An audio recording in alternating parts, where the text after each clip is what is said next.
Mummy चैत रहल यऽ।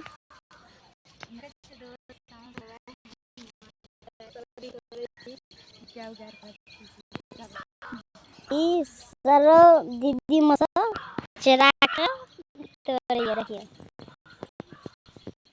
सब लाइक करबै तो नहीं गैस फरते। अहाँ सबसे एकटा चीज पूछे छी, देखियो ई कथी छी?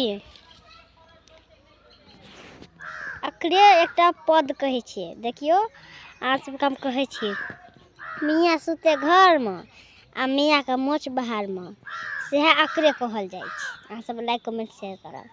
बाय बाय। तो देखियो कितने नीक से माछ चैत रहल यऽ। अभी तो नहीं है, देखियो अभी कोई नहीं है बाड़ी समय, एते दूर से आयल यऽ, अत्ते माछ चैत रहल देखियो।